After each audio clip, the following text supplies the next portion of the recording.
Hello guys, welcome back in today's session. दोस्तों, आज हम बात करने वाले हैं आर्टिकल्स की। मुझे पता है कि आर्टिकल्स को आज तक सिर्फ ग्रामर में पढ़ाया गया है, लेकिन आज मैं आर्टिकल्स को आपको स्पोकन प्लस ग्रामर दोनों में पढ़ाऊंगा।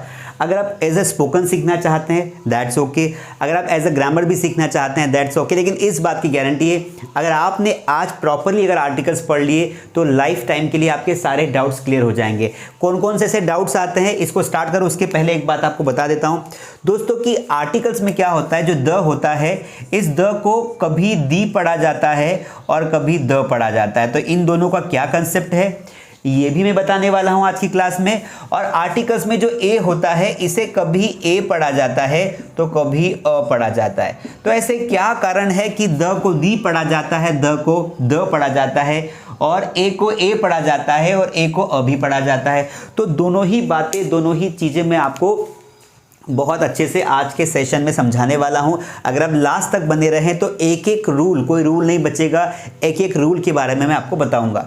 तो सबसे पहली बात तो हम इस कंसेप्ट को समझेंगे दोस्तों। इसके अलावा हम ये भी समझेंगे कि आर्टिकल्स तो तीन होते हैं लेकिन इसके पैटर्न्स दो ही क्यों होते हैं। मतलब यहाँ पर ए एंड द तीन वर्ड लिखे हैं, लेकिन अगर हम आर्टिकल्स के टाइप्स देखेंगे तो यहाँ पर हमें दो ही टाइप्स दिखाते हैं, एक तो डेफिनेट आर्टिकल और एक इनडेफिनेट आर्टिकल।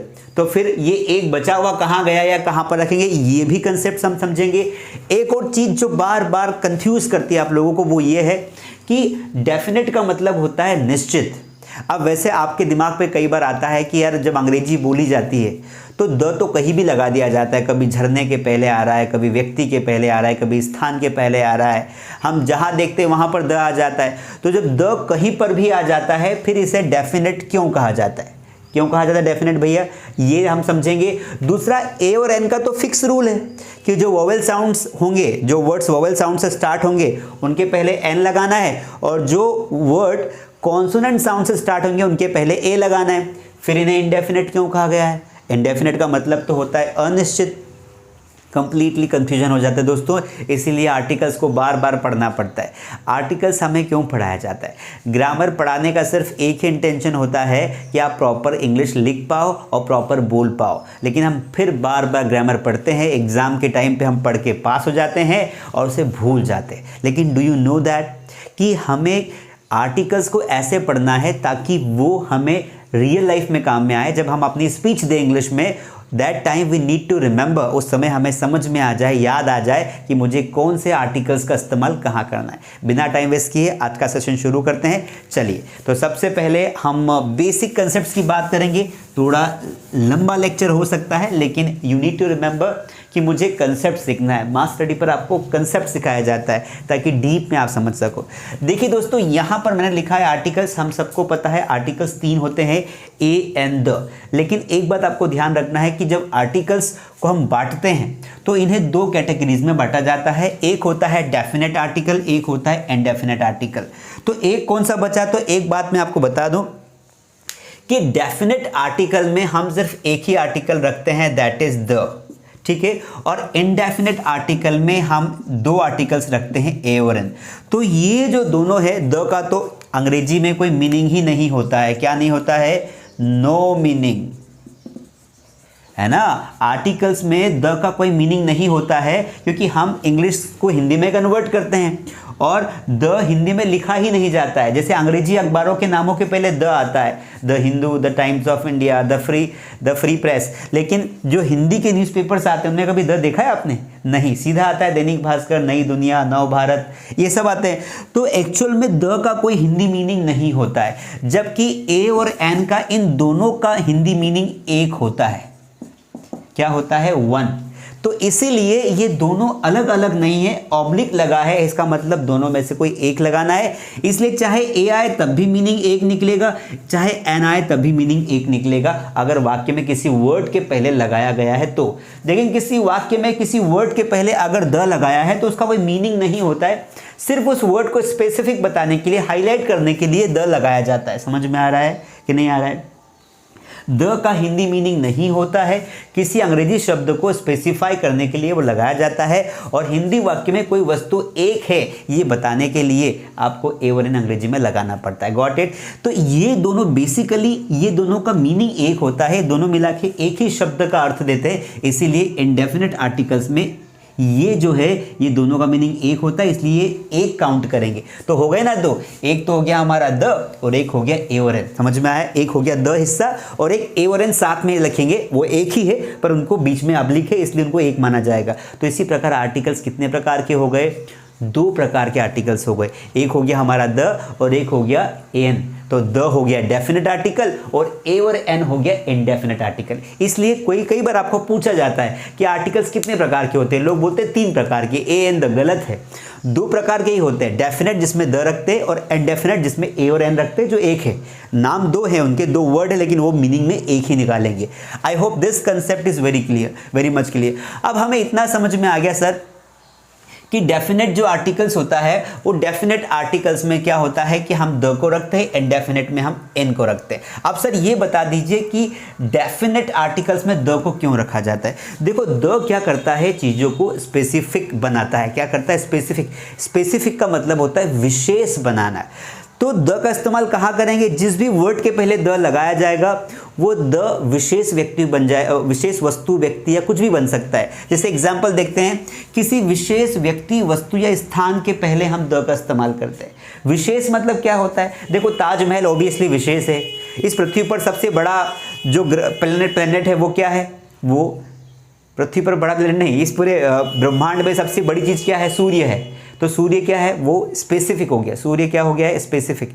तो हमें इस बात को समझना पड़ेगा कि ये जो विशेष वर्ड लिखा हुआ है इसका मतलब क्या? तो विशेष व्यक्ति, वस्तु, स्थान का मतलब होता है कि कोई भी ऐसी जगह जो बहुत पावरफुल है, वो यूनिक है, वो स्पेसिफिक होती है, उनके पहले आपको द लगाते हैं। आपने बचपन में पढ़ा भी होगा, the Taj Mahal, the wall of China, उसके अलावा आपने पढ़ा होगा द अर्थ, ये पढ़ा होगा। ये बेसिक रूल्स होते हैं। दूसरा नियम क्या होता है? ये इंपॉर्टेंट है, जिसके बारे में पहले से ही जानकारी हो।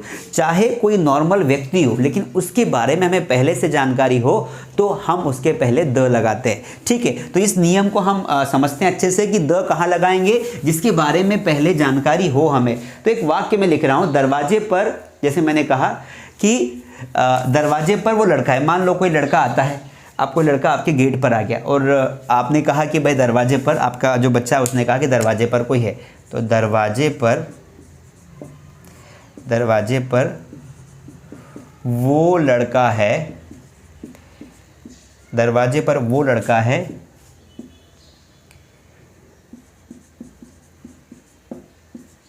जो आपसे बात करना चाहता है, जो आपसे मिलना चाहता है। बात को समझना, पूरा कंसेप्ट क्लियर होगा। मिलना चाहता है, ठीक है। और एक वाक्य में यहां पर भी लिख रहा हूं, उस साइड भी एक वाक्य में लिख रहा हूं कि दरवाजे पर कोई लड़का है,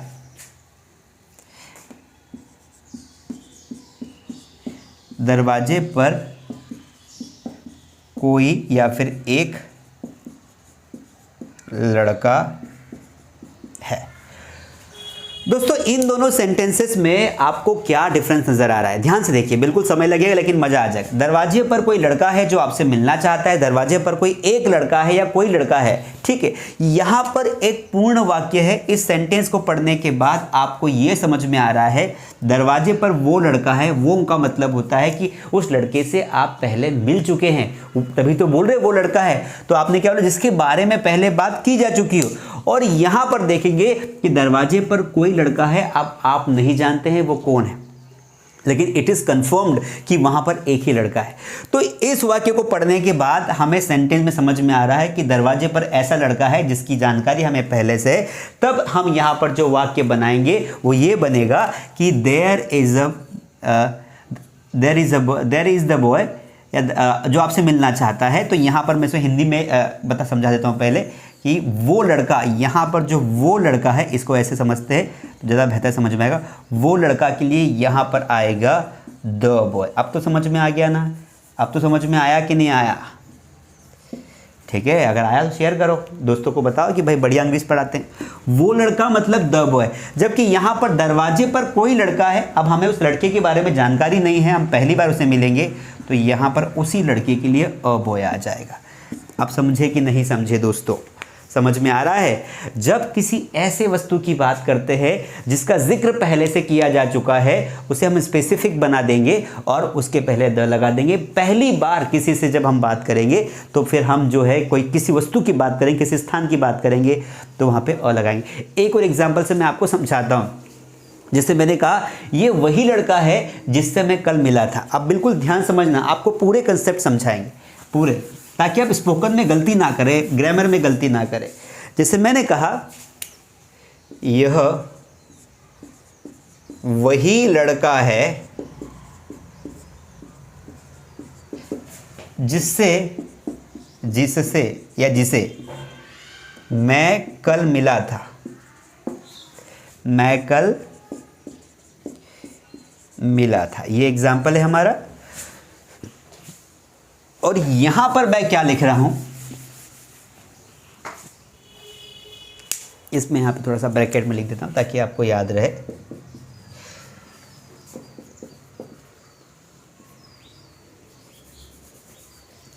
ए और एल। अब मैं यहां पर क्या लिख रहा हूं, हिंदी सेंटेंस देखिए। यह लड़का है। सी गाइस, यहां भी यह वही लड़का है और यहां यह लड़का है, दोनों में सिर्फ एक वर्ड का डिफरेंस है, दैट इज वही। तो इस वही के लिए जब इस वाक्य को आप बनाएंगे तो वाक्य बनेगा this is the same boy. Same मतलब वही लड़का। तो आपने यहां पे क्या किया कि आपने इस सेंटेंस में इस बॉय के पहले ये सेम वर्ड आने के लिए आपने द लगा दिया। This is the same boy जिससे मैं कल मिला था, whom I met yesterday, Are you getting me? This is the same boy whom I met yesterday, ये वही लड़का है जिसे मैं कल मिला था। यहां पर ये जो बॉय वर्ड है इसके पहले हमने आर्टिकल द लगाया। अब यहां पर चूंकि हमें कुछ भी जानकारी नहीं है तो किसी व्यक्ति स्थान बात पहली बार बात की जा रही है तो हम लगाएंगे आर्टिकल अ। तो यहां पर वाक्य बनेगा दिस इज अ बॉय, यह एक लड़का है। We are giving information. अब इस बात को समझते हैं। अब यहां तक आपको समझ में आ गया। अब एक और कंसेप्ट इसमें छुपा हुआ है कि जब किसी व्यक्ति वस्तु विशेष के बारे में बात की जा रही हो, उसका जिक्र पहले किया जा चुका हो, तब हम लगाते हैं definite article which is the. और जब किसी व्यक्ति के बारे में पहली बार जानकारी दे रहे हो तब आपको ए और एन लगाना है। ए और एन कहां लगाना है वो हम बाद में समझेंगे क्योंकि वो साउंड का मैटर है, पहले कंसेप्ट समझते हैं। अब हमने बोला कि भाई जानकारी, जैसे मैंने कहा कि पता है कल क्या हुआ, मैंने एक लड़की देखी। तो यहां पर मैंने एक लड़की देखी। अब आपको क्यूरियोसिटी होगी, मैंने एक लड़की देखी, ठीक है, मैंने एक लड़की देखी। अब यहां पर वैसे तो क्लियर हो चुका है कि एक आ गया मतलब द लगाना होगा, लेकिन अगर ये एक नहीं भी आता, मैंने लड़की देखी, तो आपके मन में क्यूरियोसिटी होती, सर बता दीजिए कौन देखा, क्या हुआ, बात हुई कि नहीं हुई। आप तो वैसे ही हो कि आपको मजा आता है ऐसी बातों में, लेकिन बात कंसेप्ट की है कि मैंने लड़की देखी, I am giving you first time. अगर आपको पता होता कि मैंने कौन सी लड़की देखी, उसका नाम क्या था, तो आप पूछते मुझसे बाद में, नहीं पूछते, क्योंकि ऑलरेडी यू नो। तो आप क्या बोलते, अरे ये तो वही लड़की जो आपको कल परसों मिली थी, अंडरस्टैंड। लेकिन चूंकि मैंने वाक्य में बोला मैंने लड़की देखी, फिर आप उसको पूछोगे कौन सी, तो जब मैं पहली बार बात करूंगा तो वाक्य बनेगा आई सा अ गर्ल। आई सा अ गर्ल। यहां पर मैंने आर्टिकल्स किसका इस्तेमाल किया, ए का इस्तेमाल किया कि मैंने पहली बार एक लड़की देखी। तो इस कंसेप्ट को बताने के लिए मुझे इतना टाइम लगा एंड आई होप कि ये कंसेप्ट बहुत अच्छे से क्लियर हो गया होगा। मैं हट जाता हूं, आप चाहो तो जो है इसे कॉपी कर सकते हैं, समझ सकते हैं, ठीक है, आगे बढ़ सकते हैं। ये सारी चीज़ें हमारे स्पोकन इंग्लिश के नोट्स में आपको मिल जाएगी मास्टर डी ऐप पर। चलिए, तो ये तो हो गया कंसेप्ट की बात। अब हम सबसे पहले बात कर लेते हैं आर्टिकल ए और एन की कि आर्टिकल ए और एन कहाँ लगाएंगे, ये बेसिक कंसेप्ट थे। फिर हम देखेंगे आर्टिकल द, क्योंकि ए और एन में बहुत सारे लोगों को ये लगता है कि वोवेल साउंड के पहले ये लगाओ। अरे बहुत सारे ऐसे कंफ्यूजिंग साउंड्स हैं, बहुत सारे। तो सबसे पहले हम पढ़ने वाले हैं इंडेफिनिट आर्टिकल को। तो यहाँ पे लिख लेते हैं इनडेफिनिट आर्टिकल्स। इंडेफिनिट आर्टिकल्स को पढ़ेंगे सबसे पहले, जिसमें हम किसको रखा जाता है, ए और एन को। ठीक है, सबसे नियम ये बोलता है ए और एन का इस्तेमाल किसके पहले करना है। तो कुछ बातें आपको ध्यान रखनी जो बहुत इंपॉर्टेंट है। ऐसा नहीं कि कहीं भी कर दिया, नहीं, हर चीज़ के नियम होते हैं, रूल्स होते हैं। कौन कौन सी ऐसी बातें होती हैं जो आपको ध्यान रखनी है, ध्यान रखना है। ए और एन का इस्तेमाल केवल सिंगुलर काउंटेबल नाउन्स के पहले किया जाता है। मतलब किसके पहले किया जाएगा, singular countable nouns.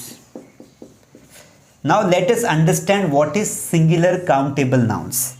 I know मेरे जो लेक्चर्स होते हैं जितने भी स्पोकन के ग्रामर के, वो काफ़ी बड़े होते हैं। मुझे इसकी चिंता नहीं है, क्योंकि मुझे पता है कि जब तक आप डीप में नहीं पढ़ोगे, समझ के नहीं पढ़ोगे, थोड़ी समय नहीं दोगे, तो वो चीज़ आपको आएगी नहीं।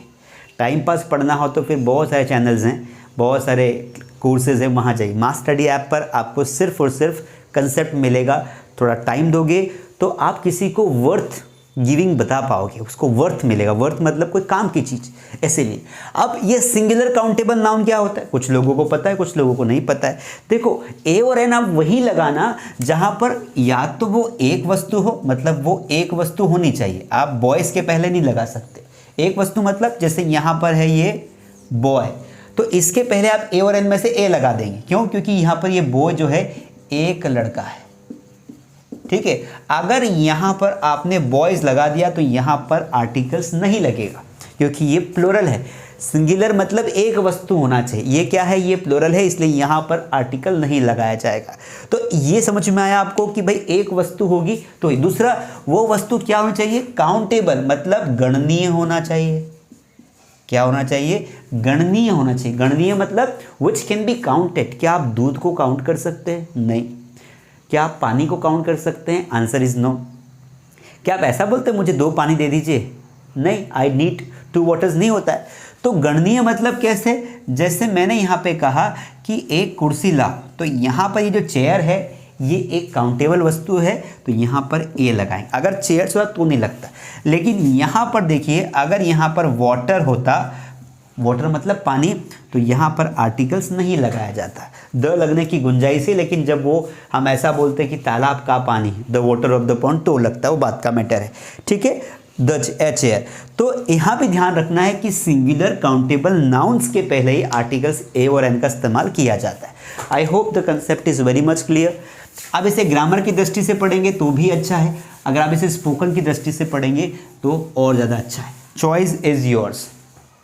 चलिए, अब हमें एक बेसिक सा जो रूल है that we need to remember, वो हमें याद रखना है। हमारे पास 2 ऑप्शन है, जब भी 2 ऑप्शन होते हैं तो नियम पढ़ना पड़ता है। तो पहले हम देखते हैं एन का इस्तेमाल कहाँ करना है। तो एन का इस्तेमाल दोस्तों हमें करना है, किसके पहले करना है। अब हमें यहाँ पे थोड़ा सा उच्चारण की बात कर लेते हैं। ठीक है, उच्चारण का मतलब क्या होता है, प्रोनाउंसिएशन। क्या बात होता है, उच्चारण।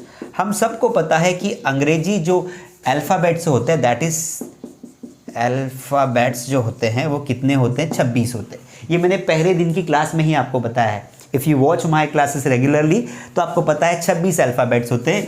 आप सबको पता है 5 वॉवेल होते हैं और बाकी के 20 या फिर 21, क्योंकि एक सेमी वॉवेल होता है, तो हम इसे मान लेते हैं 20 कॉन्सोनेंट्स होते हैं। और आपका +1 जो बचा है वो होता है सेमी वॉवेल। सेमी वॉवेल होता है। ये बेसिक कंसेप्ट्स मैं आपको बता चुका हूँ आर्टिकल्स में। अब यहाँ दिक्कत नहीं है, हम सबको पता है। दिक्कत कहाँ है, यहाँ पर दिक्कत है। यहाँ पर क्या दिक्कत है, यहाँ पर दिक्कत ये है कि ए, ई, आई, ओ और यू ये होते तो कॉन्सोनेंट है, ये होते तो कॉन्सोनेंट है, लेकिन कभी कभी इनका जो उच्चारण होता है वो व्यंजन होता है।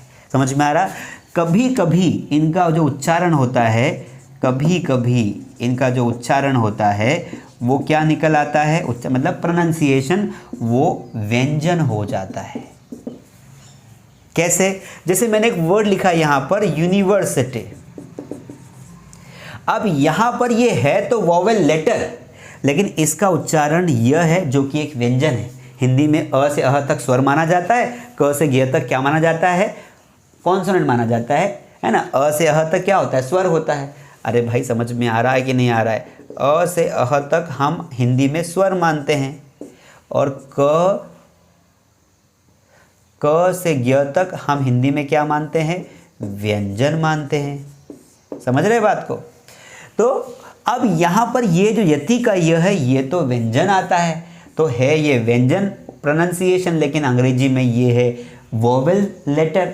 तो इसीलिए आपको थोड़ा सा बेसिक कंसेप्ट समझना पड़ेगा। तो ये नहीं सोचना कि जिन शब्दों की शुरुआत ए ई आई ओ यू से हो रही है उनके पहले एन लगेगा, ये कंपलसरी नहीं है। कई लोगों ने दिमाग में मिथ घुसेड़ दिया है कि ये वोवेल लेटर्स है, वोवेल साउंड्स होंगे, इसकी गारंटी नहीं है। ये वोवेल लेटर्स हैं, ठीक है, ये अंग्रेजी के स्वर अक्षर हैं, पर इनका उच्चारण हमेशा स्वर निकलेगा ऐसा ज़रूरी नहीं है। I hope the concept is clear. अब हम आपको समझाएंगे तो आपको जल्दी समझ में आ जाएगा। चलिए अब चलते हैं वापस हमारे कंसेप्ट पर। आज पूरा आर्टिकल्स आपको मज़ा आ जाएगा। शेयर ज़रूर करें, दोस्तों को बताएं इस क्लास के बारे में, शेयर करें, मज़ा आएगा। चलिए अब हमें ये समझना है दोस्तों कि एन का जो इस्तेमाल, अब आपको हिंदी की वर्णमाला तो आती है, एक बहुत बढ़िया शॉर्ट ट्रिक दे रहा हूँ, यह शॉर्ट ट्रिक आपको मज़ा आ जाएगी। आपको हिंदी की वर्णमाला तो आती है, तो हिंदी की वर्णमाला के हिसाब से एन का इस्तेमाल हमें उन स्वरों के पहले करना है, उन शब्दों के पहले करना है जिन शब्दों की शुरुआत वोवेल साउंड से हो रही हो। वोवेल साउंड की बात कर रहा हूँ, मैंने यहाँ पे लेटर्स नहीं लिखा है, वोवेल साउंड की बात कर रहा हूँ। जिन शब्दों की शुरुआत कहाँ से होगी, वोवेल साउंड से होगी, ठीक है। और आपको यहाँ देखना है ए का इस्तेमाल उन शब्दों के पहले करना है जिन शब्दों का उच्चारण साउंड क से ग के बीच में आता है, जिन्हें कॉन्सोनेंट साउंड कहा जाता है। कॉन्सोनेंट साउंड, आपको कोई मतलब नहीं है कि ए आई ओ यू आ रहा है या अल्फ़ाबेट, कुछ भी कोई मतलब नहीं। आपको बस ये दो फंडे याद रखने हैं। अगर आपने ये दो फंडे याद रखे तो कभी कोई बोलने में दिक्कत नहीं आएगी, नहीं ग्रामेटिकली मिस्टेक्स होगी। बस साउंड का ध्यान रखना है। मैं बार बार कर रहा हूँ, साउंड से मतलब है, लेटर से मतलब नहीं है। किससे मतलब है? आपको साउंड से मतलब है, साउंड, उच्चारण देखो, ठीक है। जैसे मैंने कहा कि यहाँ पर आई मैट में एक लड़की से मिला। अब मैंने वाक्य क्या बोला? मैं एक लड़की से मिला। अब आपने देखा कि ये जो वाक्य है ये कौन सा? पास्ट का इंडेफिनिट है। मैं एक लड़की से मिला, पास्ट इंडेफिनिट में सिंपल वाक्य, इसलिए वर्ब का सेकंड फॉर्म आएगा। मैं को बोला आई, मिले को बोला मैट, एक लड़की थी तो अ गर्ल। लेकिन यहाँ पर देखना है इसका उच्चारण। अब मेरे पास दो ऑप्शन है, मैं ए लगाऊं या एन लगाऊं। तो यहाँ पर आपको देखना है कि भाई ये जो साउंड है, इसको जो गर्ल है, इसका पहला उच्चारण क्या है? तो ये ग आ रहा है। अब गणेश जी का ग मान लो, घड़ी का, जो भी आपको ग मानना हो, है ना। तो ये ग जो है ये क से ग के बीच में आता है या अ से अह के बीच में आता है? आप बोलोगे सर ऊपर तो आता ही, नीचे वाले हिस्से में आता है। तो क के ग से बीच में जो उच्चारण आएगा उसके पहले क्या लगाओगे? ए लगाओगे। तो आपने यहाँ पे ए लगा दिया। The thing is very much simple. पहले ये कंफर्म कर लो कि भाई सेंटेंस में आर्टिकल्स ए और एन ही लगेगा, तो फिर आप इसमें घुसना। पर ड लगता है तो इधर आने की नीड ही नहीं है, ठीक है। जैसे मैंने कहा कि आई डैश, ठीक है, फाउंड, सॉरी मैं इसको ब्लू से लिखता हूं,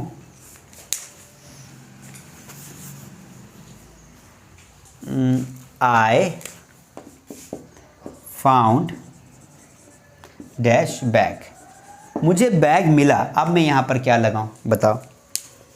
आप बोल दोगे सर बहुत आसान है, अभी कठिन क्वेश्चन भी आने वाले हैं भाई। ये इसको पढ़ो, इसको पढ़ो, यहाँ लगाना है ना, इसको पढ़ो। तो ये पढ़ोगे आप बैग। अब बैग में पहला उच्चारण क्या है? पहला उच्चारण ब है, तो ब आ रहा है, तो यहाँ पे ब जो होता है वो क से ग के बीच में आता है, तो यहाँ पे ए लग जाएगा, ठीक है। एक और सेंटेंस देखते हैं। अब हमने यहाँ पे लिखा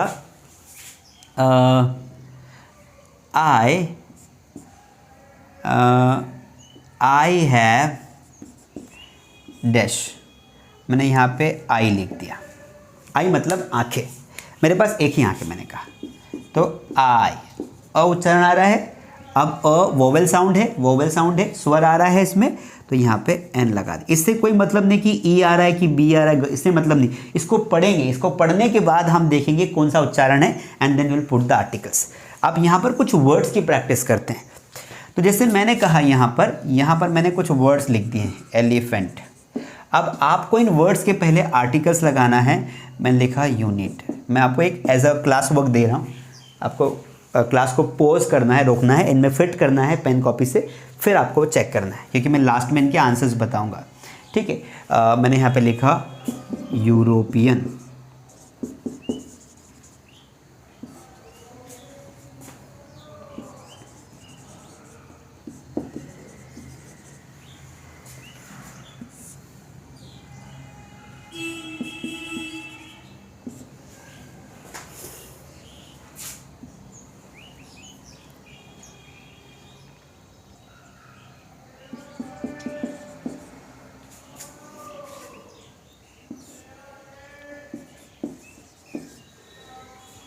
चलिए, आई रिक्वेस्ट यू टू, आप ये जो वर्ड्स है इनमें आप सभी लोग जो है फटाफट आर्टिकल्स लगाएं। मैंने ये कंफर्म कर देता हूँ कि इसमें सिर्फ ए और एन में से ही कोई आएगा, ध्यान रखना। Put the articles, I am giving you exercise. मैंने आपको लाइव क्लास में एक्सरसाइज दे दी है, इसको पॉज कर दीजिए और इसको स्टार्ट करिए। चलिए, आपने पॉज कर दिया होगा, बना लिया होगा। अब ये आगे बढ़ जाते हैं। देखिए, अब हमें क्या करना है, हमें कोई मतलब नहीं है, हमें कोई मतलब नहीं है कि हमें यहाँ पर लेटर क्या दिख रहा है, हम उच्चारण करके देखेंगे। सबसे पहले इसे पढ़ेंगे, ये वाला वर्ड पढ़ेंगे, एलिफेंट। तो यहाँ पे ये आ रहा है एडी का ए, चूँकि एडी का स्वर है, वोवेल साउंड है, इसलिए जो वोवेल साउंड होता है उसके पहले हमें एन लगाना होता है। हमने यहाँ पे आर्टिकल एन लगा दिया। यूनिट, यहाँ पर लेटर तो आपको यू दिख रहा है, लेकिन लेटर से मतलब नहीं, इसको पढ़ेंगे तो पढ़ने में यहाँ पर ये यति का यह साउंड देगा, यूनिट। ठीक है, तो इसलिए यहाँ पर ए आएगा, एन नहीं लगाना है, क्योंकि साउंड से मतलब है, उच्चारण से मतलब है। लेटर क्या लिखा है मतलब नहीं। ठीक है, अब यहाँ पर जो है यूरोपियन, तो यहाँ पर भी ई और यू दोनों साथ में वोवेल लेटर्स है, लेकिन उच्चारण कॉन्सोनेंट निकाल रहे हैं। अक्षर है व्यंजन वाले, उच्चारण है स्वर वाला। तो हम उच्चारण क्या देखेंगे, नहीं, अक्षर है स्वर वाले, उच्चारण है व्यंजन वाला। जैसे यूरोपियन, तो ये यति का यह आ रहा है यहाँ पर। ठीक है, तो यहाँ पर हम लगा देंगे ए, यूरोपियन। ठीक है, क्योंकि यति का यह के लिए हम क्या लगाते हैं, ए लगाते हैं, क से ग के बीच में आता है। यहाँ पर ऑनेस्ट मैन, ऑनेस्ट मैन का मतलब क्या होता है, ईमानदार आदमी, लेकिन ये एच साइलेंट है, एच को पढ़ना ही नहीं है, ऑनेस्ट पढ़ना है।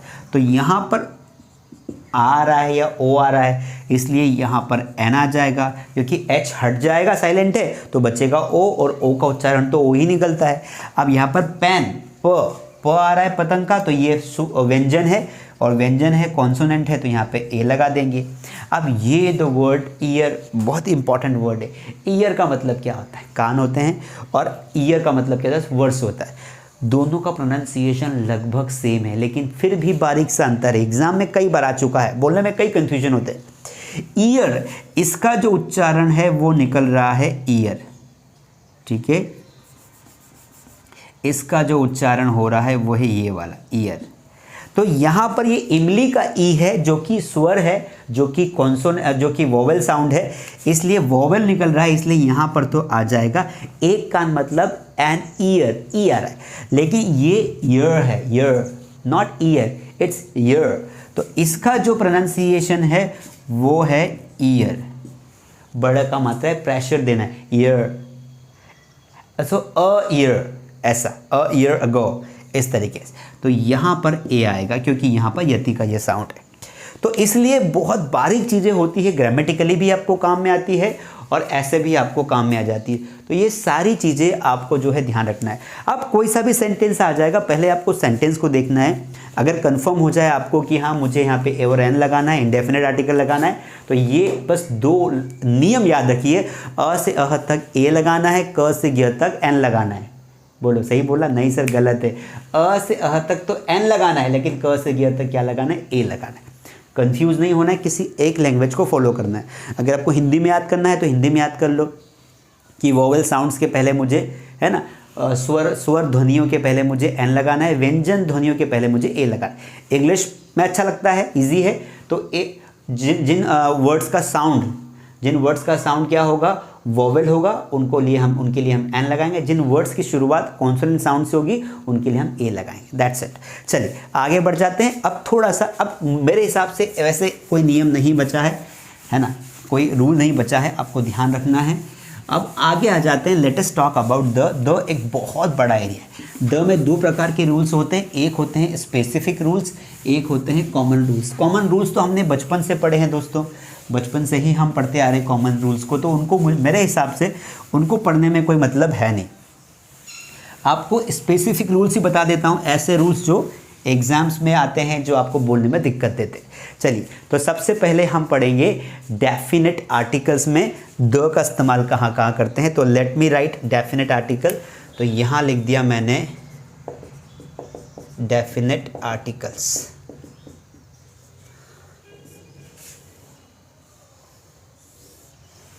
और डेफिनेट आर्टिकल्स में हम रखते हैं द को, विशेष वस्तुओं के पहले द का इस्तेमाल किया जाता है। ठीक है, तो मैंने क्या बताया था कि विशेष वस्तुएं कौन कौन सी, तो बहुत नियम है भाई, बहुत नियम, कुछ कुछ स्पेसिफिक नियम है।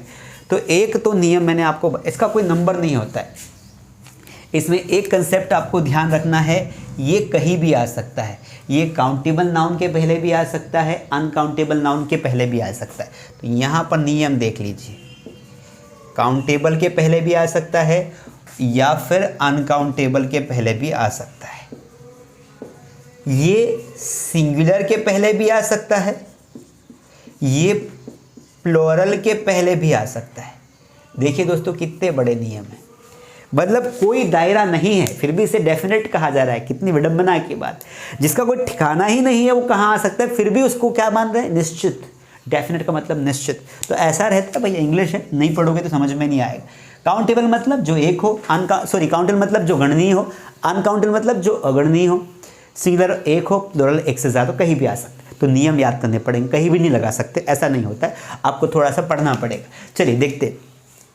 सबसे पहला नियम तो हमने ये पढ़ा था स्टार्टिंग में कि निश्चित मतलब जिसकी पहले बात की जा चुकी हो उसके पहले हम द लगाते। तो पहला नियम तो मैं आपको बेसिक समझा देता हूँ कि जिस वस्तु, आप चाहो तो लिख भी सकते हो, वस्तु, व्यक्ति या स्थान कि पहले बात की जा चुकी, अभी और भी नियम आएंगे है ना, जल्दी मत करिए, जल्दी है तो स्किप कर दीजिए, बढ़ा लीजिए, मैं बोलता हूँ, छोड़ के नहीं जाना। बात की जा चुकी हो, जब किसी व्यक्ति वस्तु की बात की जा चुकी हो वहां पर आपको क्या लगाना है, द लगाना है। Got it. जैसे पहले ही बात, जैसे मान लो मैंने आपको किताब दी थी, मैंने आपको किताब दी, अब मैं उसे वापस मांगूंगा, तो वहां पर वापस मांगूंगा तो मैं उसी बुक की बात करूंगा जिसको मैं आपको दे चुका हूं, तो पहले बात हो चुकी है, तब हम द लगाते हैं। मुझे वो किताब चाहिए, मुझे वो किताब चाहिए जो मैंने तुम्हें पहले दी थी, मैंने तुम्हें कल दी थी, मैंने तुम्हें कल दी थी। वाक्य को समझ में आ रहा है। वाक्य पहली बात तो पास्ट में है, इसमें यहाँ पर हम नीड का इस्तेमाल करेंगे, है ना, या वांट का इस्तेमाल करेंगे, और ये वाला सेंटेंस पास्ट बनेगा। ये टेंसेस का नॉलेज हो गया। दूसरा यहाँ पर एक चीज़ देखने को मिल रही है कि वो किताब मतलब कहीं ना कहीं आप दोनों के बीच में ये कंफर्म है कि वो किताब का जिक्र पहले हो चुका है। तो आई नीड या वांट भी लगा सकते, आई नीड द बुक, मुझे वो किताब चाहिए, आप दैट की जगह द लगाओगे। आई नीड द बुक, इसके बाद द का कंसेप्ट समझाऊंगा कि द कहाँ लगाते, दी कहाँ लगाते। आई नीड द बुक, मुझे बुक चाहिए, कौन सी, जो मतलब यहाँ पर हम कंजंक्शन विच का इस्तेमाल करेंगे, which I gave you yesterday, which I gave you yesterday. तो मुझे वो किताब चाहिए जो मैंने आपको कल दी थी, ठीक है, मुझे वो किताब चाहिए जो मैंने आपको कल दी थी। अब बात आती है, हम उच्चारण की बात करते हैं यहाँ पर इस एग्जाम्पल के साथ कि मुझे इस द का मीनिंग, मुझे कब दी लगाना है और कब द लगाना है, इसकी बात कर लेते हैं। ठीक है, तो दो उच्चारण होते हैं, कुछ लोग दी पढ़ते हैं। तो दी कब लगाते हैं? जब शब्द की शुरुआत में वॉवेल साउंड हो। कब हो? जो वर्ड है, वर्ड की शुरुआत वॉवेल यानी स्वर से हो रही हो। और यहां पर द कब लगाते हैं? जब शब्द की शुरुआत कॉन्सोनेंट यानी व्यंजन से हो। मतलब आपको ये कंफर्म हो जाए, आपको ये कंफर्म हो जाए कि जहां द लगा रहे हैं उसके बाद का शब्द, उसके बाद का शब्द, जैसे द यहाँ पर आपने लगाया तो इसका जो प्रोनाउंसिएशन यहाँ भी उच्चारण का मैटर करता है। तो यहाँ पे जो बुक है ना, ये जो बुक है, इसमें बुक में जो पहला अक्षर कौन सा आ रहा है? व्यंजन आ रहा है। तो आपने द बोला, तो यहाँ पर ये जब अगर इसका उच्चारण की शुरुआत अगर व्यंजन से हो रही हो तो आपको इसको द बोलना है, द बुक। क्या बोलना है? द बुक बोलना है। लेकिन अगर यहाँ पर आप बोलते कि मैं ब्लू से लिखता हूँ, अब यहाँ समझना बात, दिस इज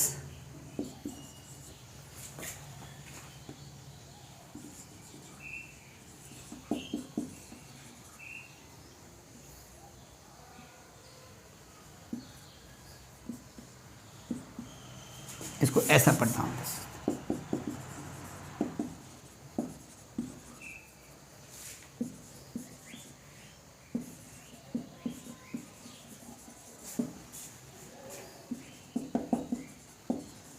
अब इस वाक्य को देखिए, ये वही भारतीय आदमी है जो मुझसे लड़ा था, जो मुझसे लड़ा था। अब यहाँ पर इसका उच्चारण हमने ई निकाला। आप बोलोगे सर यहाँ तो आर्टिकल एन आना चाहिए। नहीं भाई, यहाँ पर हम बात कर रहे हैं ऐसे आदमी की जो आपको पहले मिल चुका है, जिसकी आप जिक्र सेकंड टाइम कर रहे हैं। तो द लगाया आपने, इसका जो उच्चारण होगा वो दी होगा। दिस इज द इंडियन, तो दिस इज द इंडियन बोला। उसी प्रकार दिस इज द एलिफेंट हो सकता है, this is the honest man हो सकता है, दिस इज द ईयर हो सकता है ना, दी ईयर हो सकता है। तो दी कब लगाना है? जब यहाँ पर जो उच्चारण होना चाहिए वो क्या होना चाहिए? उसकी शुरुआत किससे हो? वॉवेल से हो। तो वॉवेल साउंड है, जैसे यहाँ पर ये द के बाद वॉवेल साउंड है तो उसको दी पढ़ेंगे, और द के बाद कॉन्सोनेंट साउंड वाला अगर वर्ड आ रहा है तो उसको हम पढ़ेंगे द। समझ में आ गया? आई होप आया होगा, एक बार फिर से देखोगे तो आ जाएगा। इसमें भी व्यंजन स्वर का मैटर है, स्वर हो तो दी बोलो, व्यंजन हो तो द बोलिए। चलिए आगे बढ़ते हैं। तो ये हमने समझा, जिस वस्तु व्यक्ति स्थान की पहले बात की जा चुकी हो, मुझे वो किताब चाहिए जो मैंने तुम्हें कल दी थी। I need the book which I gave you yesterday. अगला रूल देख लेते हैं, बेसिक रूल है। कभी कभी क्या होता है, जब कोई सिंगल नाउन, जब कोई सिंगल नाउन या कोई विशेषण जो पूरे ग्रुप की बात करे, विशेषण जानते हैं आप? विशेषण का मतलब होता है adjective. Let me use the blue pen. नियम 2 क्या है? जब कोई विशेषण पूरे ग्रुप के बारे में बताए, पूरे ग्रुप के बारे में बताए, जब कोई विशेषण पूरे ग्रुप के बारे में बताए। चलिए थोड़ा स्पीड से पढ़ेंगे। जैसे मैंने कहा द रिच, मतलब the rich people of that country, इस तरीके से। तो रिच में किसी एक व्यक्ति की बात नहीं हो रही, अमीर सभी अमीर व्यक्तियों की बात हो रही। द रिच, मैंने कहा कि द ओल्ड पीपल, तो यहाँ पर हम किसी एक ओल्ड मैन की बात नहीं कर रहे, सभी ओल्ड मैन की बात कर रहे हैं। The poor of this country, ऐसा बोलते हैं ना, the poor of this country, इस कंट्री के गरीब लोग, the poor. The young generation, तो यहाँ पर हमने लिखा यंग। तो ये सारे एटसेट्रा लिख दिया हमने कि जो सारे के सारे जो वर्ड्स हैं वो क्या कर रहे हैं, वो कहीं ना कहीं पूरे विशेषण, ये सब विशेषण है लेकिन पूरे ग्रुप की बात कर रहे हैं, इसलिए हम यहाँ क्या लगा देंगे, द लगा देंगे। तो जब भी कोई ऐसा एडजेक्टिव आता है, ऐसा विशेषण आता है जिसमें पूरा the people of this country इस तरीके से, तो उसी प्रकार जब कोई नाउन बात करते, नाउन के बारे में बता रहे हो, तो ये सारे एडजेक्टिव्स हैं, इनके पहले द लगाना है जब ये पूरे व्यक्तियों की बात करेंगे, ग्रुप ऑफ पीपल की बात करेंगे। इसके छोटे छोटे रूल्स हैं, इनके एग्जाम्पल्स हम नहीं लिख पाएंगे, बहुत लंबा हो जाएगा, बस कंसेप्ट समझ लेते हैं।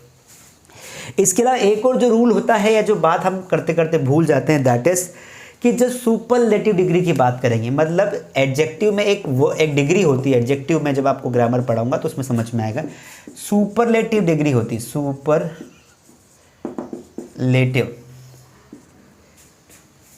डिग्री। ये सुपरलेटिव डिग्री क्या होती है दोस्तों? सुपरलेटिव डिग्री का मतलब होता है कि जो एडजेक्टिव्स होता है उसे 3 भागों में बांटा गया है। तो 3 भाग कौन कौन से होते हैं? एक होता है जैसे पॉजिटिव डिग्री, ओल्ड, एक होता है कंपैरेटिव डिग्री जिसमें हम ER लगा देते हैं तो कंपैरेटिव बन जाती है, और एक होता है सुपरलेटिव जिसमें हम EST लगा देते हैं तो ये हो जाता है सुपरलेटिव। तो जब किसी वर्ड के लास्ट में EST लगा होता है वो मोस्ट ऑफ द टाइम वो क्या होता है, वो सुपरलेटिव होता है।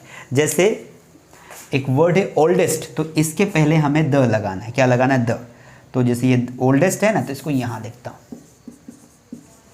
आपने नॉर्मल वर्ड में EST लगाकर उसे सुपर बना दिया कि हमारे गांव का सबसे बूढ़ा व्यक्ति है, तो यहाँ पे आपने EST लगाया तो द ओल्डेस्ट मैन हो जाएगा, दो this is the oldest man of our village, इस तरीके से बोल।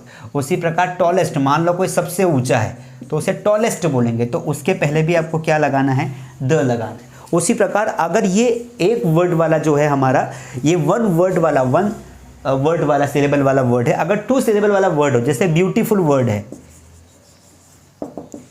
तो इसमें 2 सिलेबल है, एक तो ब्यूटी एक फुल, तो जब इसकी सुपरलेटिव डिग्री बनाएंगे तो ये हो जाएगा मोस्ट ब्यूटीफुल। तो मोस्ट ब्यूटीफुल, तो ये मोस्ट के पहले भी क्या लगा दोगे आप, द लगाओ, क्योंकि मोस्ट लगने से ये सुपर हो गया, सुप्रीम हो गया, तो इसके लिए द मोस्ट। अब Rekha is the most beautiful girl of our class, तो रेखा आपकी क्लास की सबसे सुंदर लड़की है, इसलिए आपने द लगाया क्योंकि आपने मोस्ट लगाया। तो सिंगल वर्ड हो तो EST लगाकर आपको सुपरलेटिव बनाना है, अगर 2 सिलेबिक हो, 3 सिलेबिक वर्ड हो तो आपको द लगाना है। जितना डीप में पढ़ोगे दोस्तों, मैं तो उतना डीप में पढ़ा दूंगा, डिपेंड करता है आप कितना समझ पा रहे हो। कुछ लोगों को समझ में आ रहा होगा, कुछ लोगों को नहीं आ रहा होगा, मैं ये मानता हूँ, मैं ऑनेस्टली मानता हूँ, क्योंकि पहले अगर बिल्कुल भी नहीं पढ़ा है तो शॉर्ट पढ़ना मुश्किल होगा, ठीक है। तो ये बेसिकल रूल है। एक और रूल जो होता है वो होता है ऑर्डिनल नंबर्स जो होते हैं हमारे। कौन से नंबर्स? Ordinal numbers. ये क्या होता है सर? देखो, ऑर्डिनल नंबर्स के पहले भी हम द लगाते। जब हम स्पेसिफिक नंबर्स की बात करते हैं, 12वीं में आपने एक चैप्टर पढ़ा होगा, अगर आप 12वीं पढ़े हैं तो उसमें CBSE में, मतलब NCERT की बुक में पहला चैप्टर है द लास्ट लेसन। तो द लास्ट, द फर्स्ट, ये ऑर्डिनल नंबर्स होते हैं, मतलब ये ऐसे नंबर्स होते हैं जहाँ पर स्पेसिफाई करते हैं। तो जब कोई ऐसे नंबर्स आते हैं जो हम हाईलाइट करना चाहते हैं, ऑर्डिनल नंबर्स होते हैं। द फर्स्ट चैप्टर, ये इस तरीके से, तो इसके पहले हमने आर्टिकल द लगा दिया। The last chapter, the last lesson लिख देते हैं। ये 12वीं में है ना, पहला चैप्टर NCERT की इंग्लिश की बुक में, तो द लगाया वहाँ पर। नोटिस करना क्यों लगाया, क्योंकि नंबर ऑर्डिनल है, लास्ट है, स्पेसिफाई कर रहे हैं हम। उसी प्रकार हम बोले ना, the third chapter, the last line of this group, इस ग्रुप की लास्ट लाइन, फर्स्ट लाइन, इस तरीके से। तो ऑर्डिनल नंबर्स के पहले भी हम क्या लगाते हैं, द लगाते हैं। चलिए आगे बढ़ जाते हैं। आपको अच्छा लगे तो दोस्तों के बारे में बताएं, मास स्टडी के को शेयर करें, लोगों को बताएं, if you feel good, otherwise there is no problem.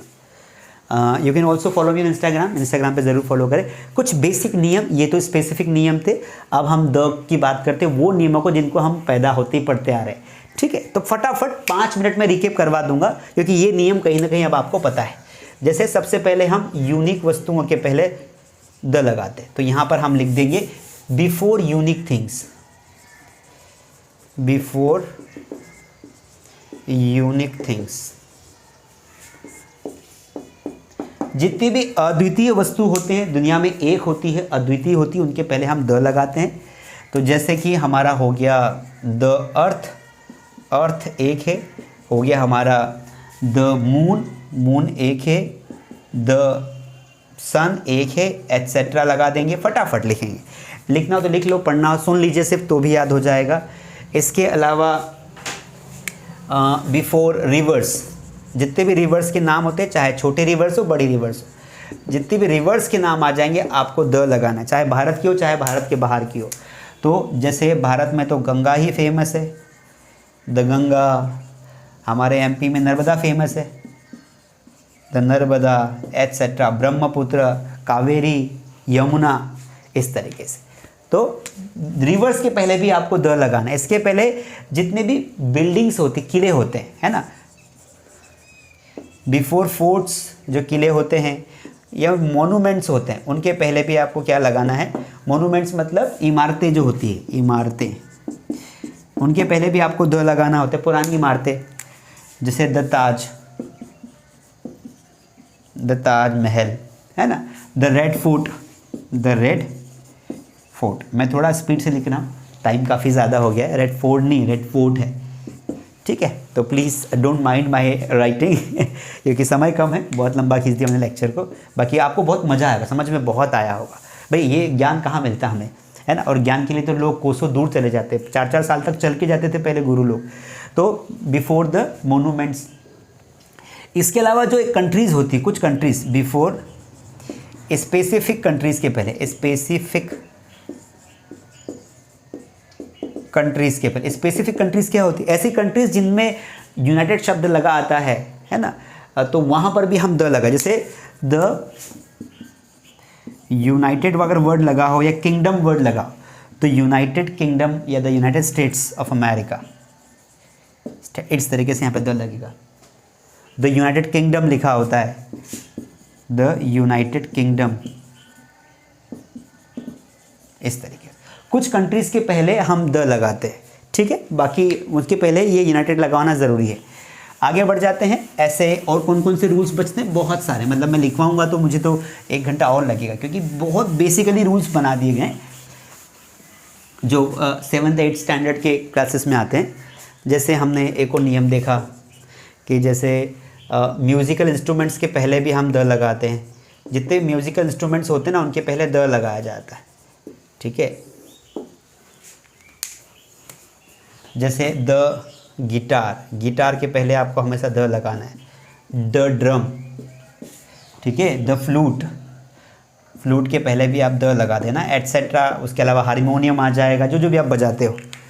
उसके अलावा जितने भी होली स्क्रिप्चर्स हैं, जो नोवेल जो ग्रंथ होते हैं ना, उनको उनके पहले भी हम लगाते हैं। तो होली स्क्रिप्चर्स हैं, स्क्रिप्चर्स मतलब किताबें होती है, रिलीजियस बुक्स होती है, तो उनके पहले भी आपको द लगाना है। होली स्क्रिप्चर्स के पहले भी, स्क्रिप्चर्स के पहले भी आपको द लगाना है। जैसे द रामायणा, तो रामायण के पहले भी आपको द लगाना है। The Quran, the Guru Granth साहब, the Guru Granth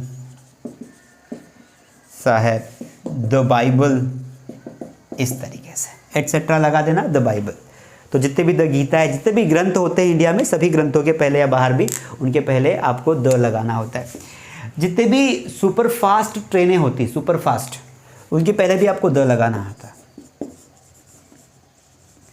super fast trains के पहले क्या लगाना होता है, द लगाना होता है।